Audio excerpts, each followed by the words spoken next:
Good afternoon, everyone. Eva Hussein from Polaron here, welcoming a special guest, Daniel Ajak from Ajak Wolan Tut Lawyers. Good afternoon, Daniel. Good afternoon, Eva. I know you're a very busy man, so this is why we're even more grateful for your time. I think we met a couple of years ago, maybe, and I've been watching your trajectory of success in setting up your own law firm, which is something quite new. But I wanted to ask you firstly about your background. As you've come to Melbourne from Adelaide, is that right? Yeah, that's correct. That's where I am.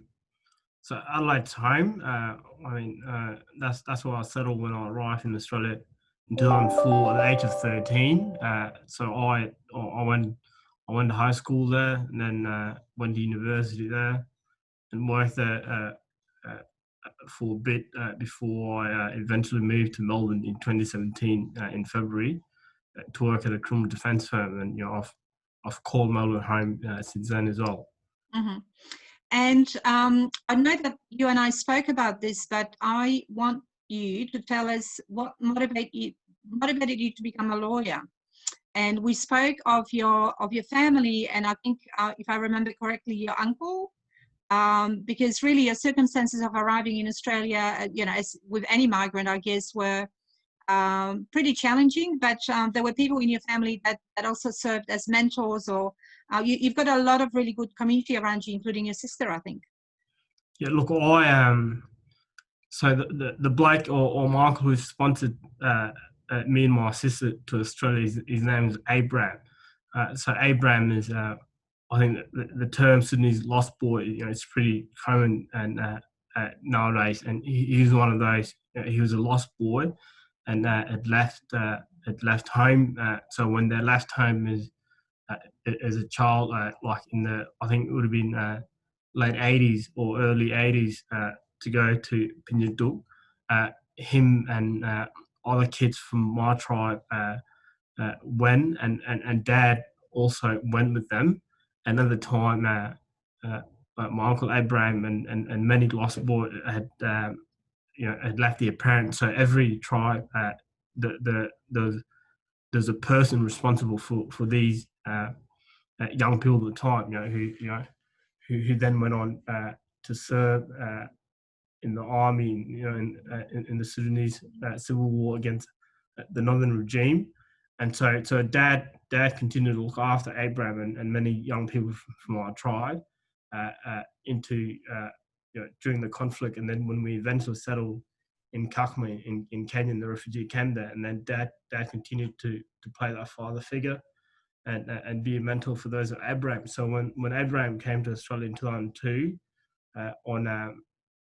through the Jesuit Refugee Services, which is I think it's a Catholic organisation who provide scholarship or sponsorship for those who perform like in the top 1% of their secondary schooling in Kenya. So it's similar, like our equivalent of VCE or get a really good ATAR. So Abraham and Abraham came, him and a few other young people were sort of the first batch of South Sudanese to settle in Australia in the early 2001, 2002. So when he left the camp to come here, Dad had asked him, once he'd settled in Australia, to sponsor to send back home a humanitarian form for myself and my sister. So me and my sister could have an opportunity to come to the West and get a university education and be in a position, to be able to provide for ourselves in the future, as obviously like the refugee camp, didn't offer any outlets like that. And I think of what I know of you is that you're a very clever and ambitious young man. But what motivated you to become a lawyer? I think we did speak about it at one of our coffee catch-ups, where you felt that sense of needing to give back to the community. Is that fair to say, do you think? Yeah. So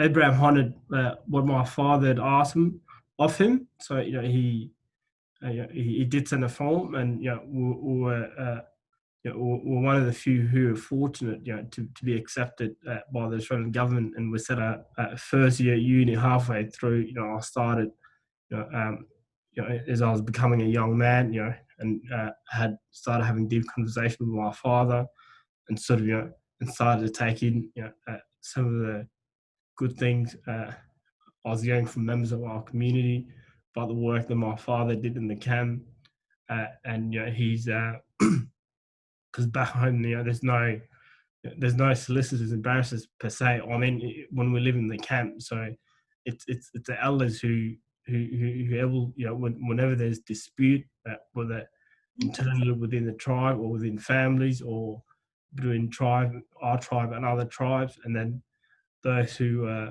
those in leadership or those elders, sort of mediate over the dispute and resolve it, or there's an external party who sort of presides over the issue, and then you have elders from each tribe, sort of I guess Mediating.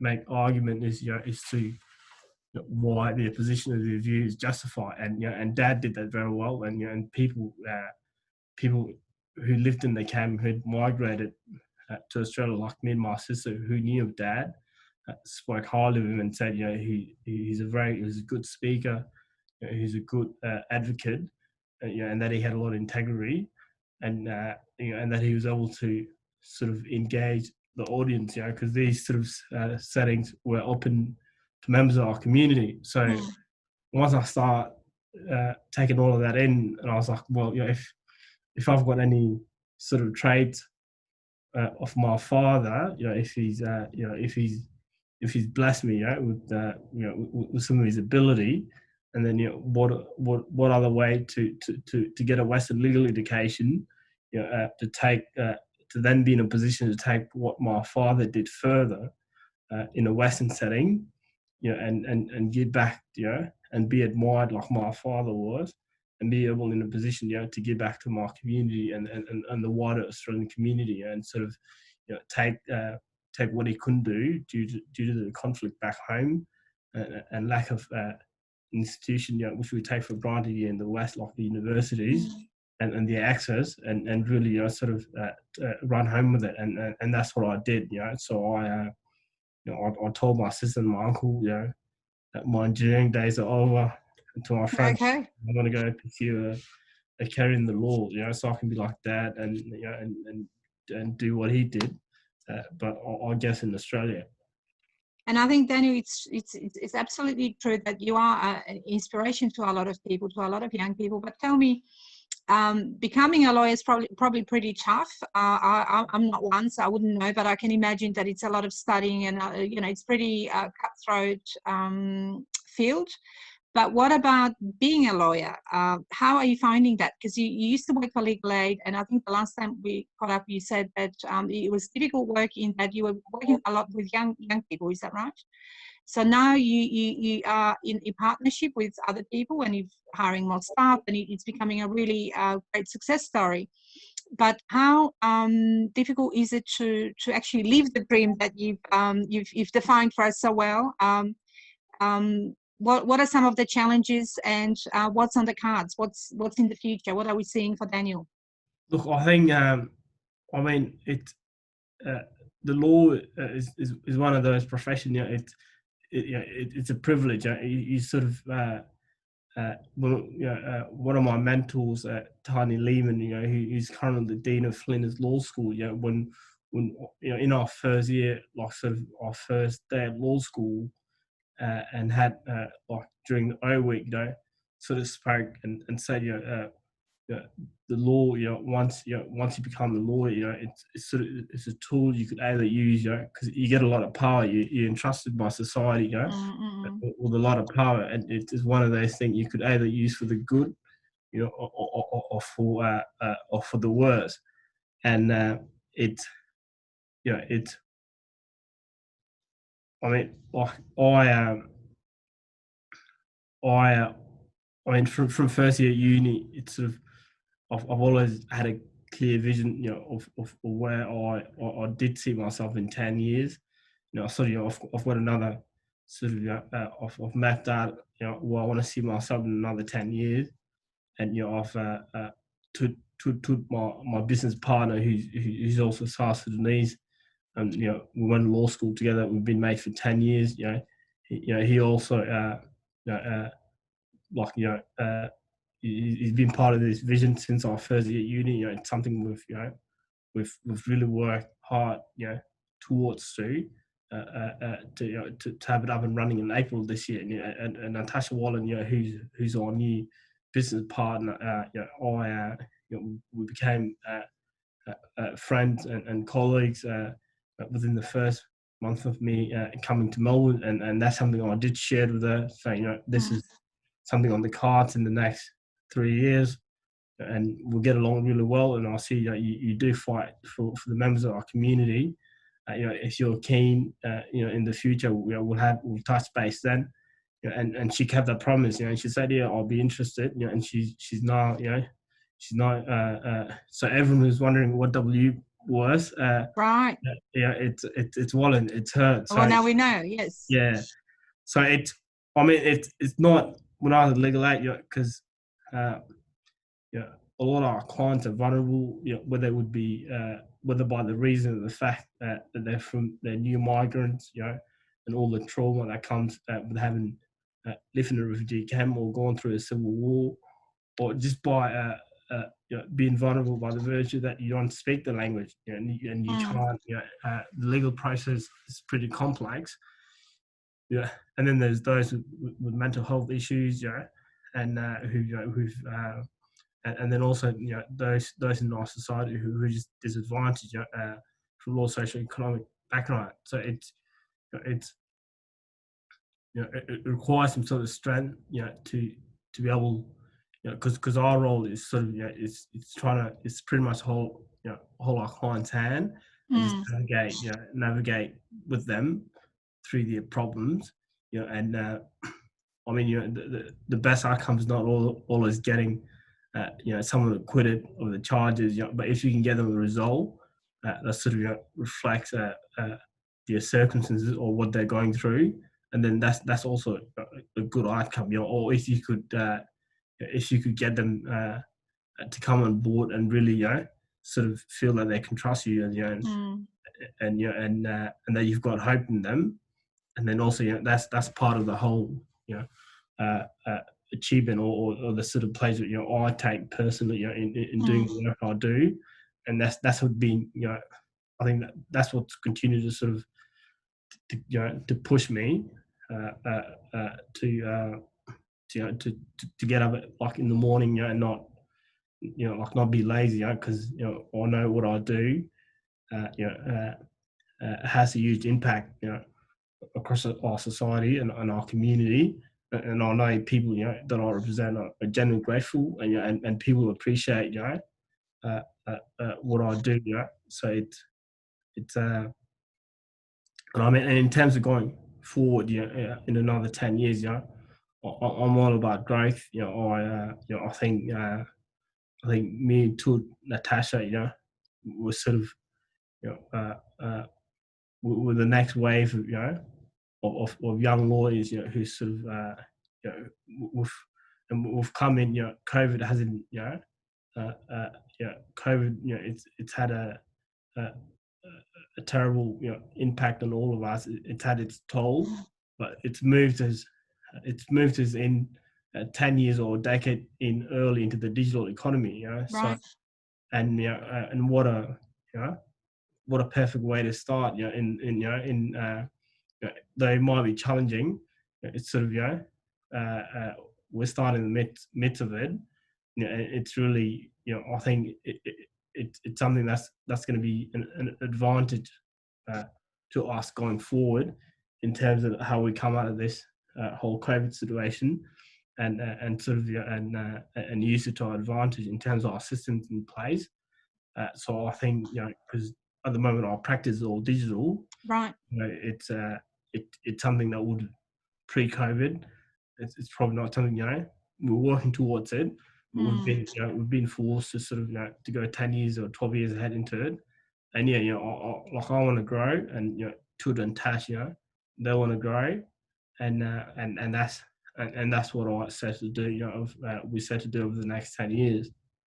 That sounds like a good plan. And of course, you're not only working in the business, but on the business, which is yet another challenge, because I think you're right that at the best of times, working in a partnership with people that may be friends, but, how do you frame it around, not that you want to make it transactional, but it is a partnership. And at the end of the day, when you run a business, there's so many values that you might have, but at the end of the day, it is about making a sustainable company that makes money and supports everyone. So how does your legal training actually prepare you, or hasn't prepared you for running a business? Because it's really quite different than working for somebody else, isn't it?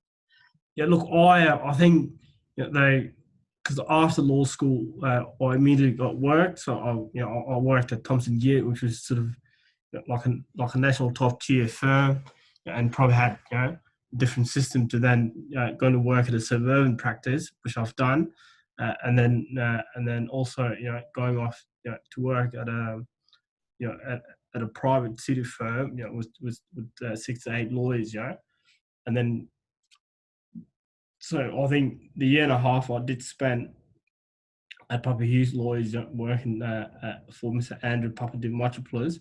So gave him a bit of insight because it was a small team, and he was a principal, and sort of and kept us close, and you can see the business being run, because it was a close relationship. Sort of gave me an insight on how to, in terms of like billing, cash flows, sort of how important it is to make sure that the business of the firm is generating cash on a constant basis, to be able to meet your overheads. And then obviously the benefit from like being a legal aid is that sort of its ability to do strategic litigation and policy. So you get to see what when I had the opportunity to meet other stakeholders, because that's what legal aid do. They're a big game changer. If they meet regularly with the Department of Justice and Community and Safety. They meet regularly with the Attorney General. They meet regularly, with the Commonwealth Government. So you sort of see in terms of funding and issues that have been done, across at a systematic level. I got to see that at legal aid. And also, it was a really good opportunity to sort of network and know, and know people within those organisations, because that's a source of work, and I mean those relationships, are the sort of one that determine, is to whether your business can succeed or not, because if you've got good relationship, and then people are going to refer your work, or people want to speak very highly of you, to other practitioners or other people, and then work come through this. And then obviously there's the work of the client, who also, if they feel they've been looked after and they're happy, then they'll refer you. And Daniel, so how many years have you been a lawyer now? So it was 5 years in the 21st of September. Oh, well, happy birthday. So in the 5 years, and I know that you have a long-term plan and you're looking ahead in terms of, do you think the legal system in Australia has changed a little? Because I am heading towards the diversity of the profession. That's my, that's where I'm going with this. Do you think things are changing, or are you, I think you told me once that there was an instance where somebody thought you were a defendant. How can you be a lawyer? Am I making that up, or did this really happen? No, you're not making it up. And I mean, it's a common occurrence in our court. And it's look, it shouldn't be happening, but it's unfortunately there's just not many. There's not many people from our community, or from Cult Group, who are coming through law school and practicing, and then in court, so it's until you see more of Mr. Ajak in court, and then that's when perception starts to change. So it's like it'd be good to have an African on the bench in the judiciary, but it's to get there. You've got to go. You got to go to the bar, do 10 years at the bar, apply to become a Queen Counsel, be sued, and then after a few years being sued, then obviously your work is noted, and then you get recommended, and then these sort of appointments happen, and it takes. But to be able to do that, you got to be getting young people from our communities, from telling them from prime school stage, they can be lawyers, doctors.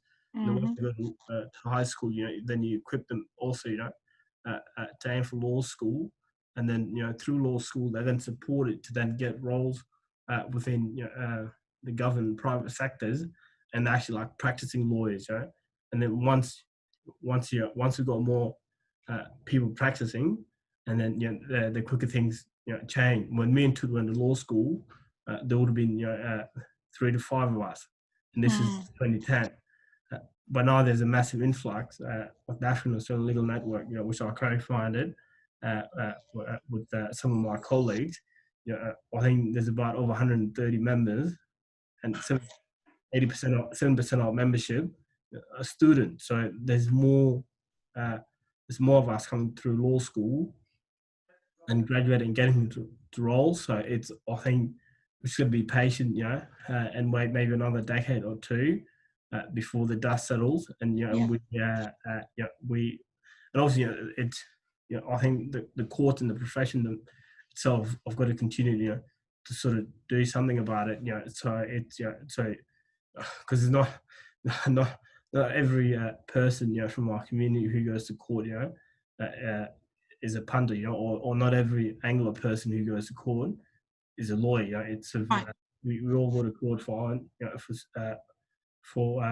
whatever reasons, and people shouldn't be casting assumptions that you look different, or just because every punter you've come across looks like me. So it's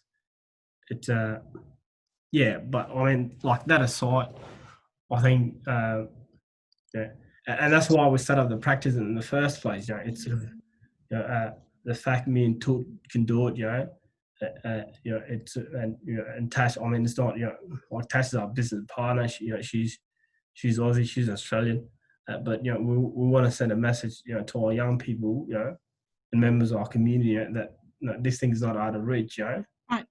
With the hard work and sort of and some solid goals and support. You got to have a good network around you, like people like you, Eva. I've known you for over a couple of years, and you've every sort of discussion we've had, you've always been a big believer, and that makes Definitely. that makes it easy for me to go home and say, you know what, like if I want to set up a practice in 2 years, I'm going to do it. I've got the likes of you and many of my mentors, both in government, in private, across the judiciary and the legal profession, who support me and Tut, and who want to see members from other communities succeed, and go on to do big things, and credit is going to be given was due, and there's a lot of goodwill, but it's how we communities sort of harness that and make the most of it, because this is home for us. Many of us go back to where we came from. Yeah, and in Australia, of course, everybody's come from somewhere pretty much. And so Daniel, I intend to work till I'm at least 97. So when I speak to you in 2050, you're going to be a judge, right? Well, is that the plan? I mean, I've got I think like my parents remain in South Sudan. I think I've got an obligation, to at some stage, take the sort of expertise and the skill set I've got, to really go back home and make a difference, because the young lawyers who are coming through, they're going to be able to take off where me and Tut have left it, and continue the work here. But back home, there's much more needed help. There's systems in place here to protect the vulnerable and members of our community. And there's going to be there's going to be another group of young lawyers, who are going to go on and do better and bigger things than me and Tut did. And I think it's only appropriate, we move on, and let them, give them the keys or the time, to sort of to shine, and make their own contribution and difference while we go back home at some capacity. And really help, because they shouldn't, I shouldn't live in a different world to where my parents and my cousins and my relatives, where they live, in like really dire situations. It should, I think across the globe, we should all be doing what we can, especially those, who in leadership, who've got influence. And the skills and the expertise to try to make that different. So I think that's my sort of that's the aspiration. 20 years, Well, we'll certainly be watching that space. I will hand over to Andrea just for a few questions, because I think we've got quite a few. So go for it, Andrea. Yes, we do have, Eva. Thank you, Daniel. Is someone is asking, is Daniel providing some sort of workshops on legal advice for multicultural communities? Look, I haven't, as a practice, I haven't set up a program where I'm going out to communities and having legal workshop. But what has occurred, I think, in the past few weeks, the community organisations who get funding to provide community legal education, and those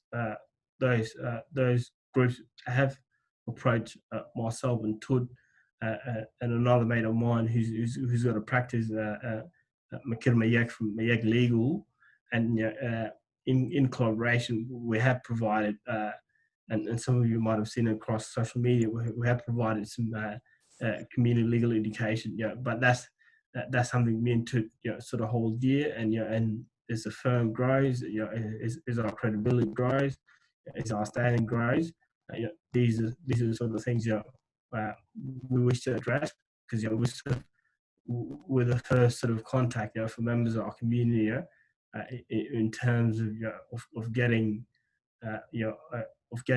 legal information or any sort of legal assistance. All right, thank you. What can you tell us, Daniel, about the most challenging cases you've dealt with when working with young people, especially the ones coming of a multicultural background? Look, I think it's. I think the difficulty is sort of working with a young person and then with their families, and then trying to navigate because it's so foreign. Because a lot of migrant communities, when our parents come here, most of them, I'm not saying all of them, and I don't have the stats, but I think it'd be fair to say half, if not more, probably don't speak English, and it's normally the young ones who comes here, they pick up English pretty quick, and become Australian pretty quick, and then when they find themselves in trouble, it's hard for the parent to sort of to navigate what the young person is going through and the legal proceedings. And I think that's the difficulty, getting everyone on the same page, the parents and the young person, and getting really get them to trust the system, and make sure they don't feel as if the kid or the young person is not being prejudiced, and also that they themselves are not being prejudiced due to the fact that they've come here as migrants. So I think that's a difficulty, giving, telling, and the profession, the courts, do a lot of work in this, to try to give migrant community that you can have comfort in our legal system. It's going to be there to protect. So I think that's the most difficult bit, and so I think that's a hard bit. Thank you, Daniel. That takes me to the third and last question for you. So legal information can be sometimes pretty complex, especially when someone English is not it's not their first language. how do you translate that complex information to those clients? How they can digest that information? Look, I think even for the educated, or for those who speak English, or those English is their first language, uh, uh, you know, like senior practitioners and the barristers, and the senior barristers, and even the judges, you're I think one of the things that's sort of horn or is emphasized regularly is to use simple language, because you're not because your client's not a lawyer, and your client's not a judge, and they're not your opponent, so you can't be technical or speak to them in legal terms, so you've got to talk to them like any other lay person, as simple and easy it is, so even if that's coming, so you've got to come to their level, and I think that's a sort of shift you've got to do also with members, with newly arrived members, and members of our community, and that's where services like Polaron comes in, with the interpretation services and other organisation like that, where with an assistant of an interpreter, you could you sort of you break it down, and you still apply as the same contact, like it as if I was speaking to someone who'd gone to university, so even doctors, when they get advice from lawyers, the lawyers really you got to water it down a bit, and really tell them in simple terms. So I think that's art, and that's what we do. So obviously, if I get a Dinka client, and then I'm going to try and explain to them in Dinka, but even if I explain it in Dinka in my language, then it's got to be simple. You can't complicate it. And that's really good advice for anybody. So anything that's complex or has jargon or I guess is exclusive in terms of how it operates. Because I think I don't know if you agree, but I think medical professions and legal professions and others, of course, have built this barrier because you're the lawyers, you're the experts, and nowadays we're all about breaking those barriers down, but especially for someone that just doesn't understand the system. And I think in your practice you would have seen people that have made mistakes because of lack of understanding of the system, of the legal system or the medical system or whatever it may be. So I think certainly your session today with us gave us more clarity about what you do as a lawyer, and we are very pleased that there are people like you who are ambitious and clear in their vision for the future. But also the organization you mentioned, I've attended a couple of sessions because when we were allowed to congregate, used to have like drinks, and I was actually in awe of all the young people that are there's lots of barriers for everybody everywhere, but those that are very clear about what they want to be, who they want to become, what difference they want to make to the community. And I think you're very articulate and very clear in your vision, and certainly wish you all the very best with your partnership and for your clients, because at the end of the day, I think for me it's very clear that that's who you're working for, and making a difference to the people, to their families, and to the community at large. So I think having someone like you and your business partners who are wanting to make a difference is really inspirational. So I'm going to hand over for the last few words to you, Daniel, but on my behalf, thank you very much. It's been really great to hear of your life plans, of where you've come from, where you're going, and we're going to be watching that space. And look, 2050, I'm going to be expecting either president of South Sudan or a High Court judge. That's nothing less. Thanks for setting the bar high, Eva, and you always have, since our first encounter when I moved to Melbourne, and it's people like you and many like you, who are able to instill confidence in a lot of people from emerging communities, and young people, and we need that, it's sort of, we need a little push, just to be able, sort of, when we do hit the wall, to be able to get back up, and get moving. So I appreciate you, and I'm pretty sure more other young people who come from my community or other emerging communities who've come and contacted you, also do the same as well. And all I could, we'll schedule it and timetable to Put it in your chat. calendar. 2050. But I know you're super busy, so we're really grateful for your time. I know you have to run, so thank you and best of luck. And look, the minute I can come into the city and have a coffee with you, I'm there. And we do believe in you and your vision, and very proud of you, Daniel, and your partners. So best of luck, and we'll see you around. Thanks, Eva. Thanks everyone for having me. It was amazing. Thank you.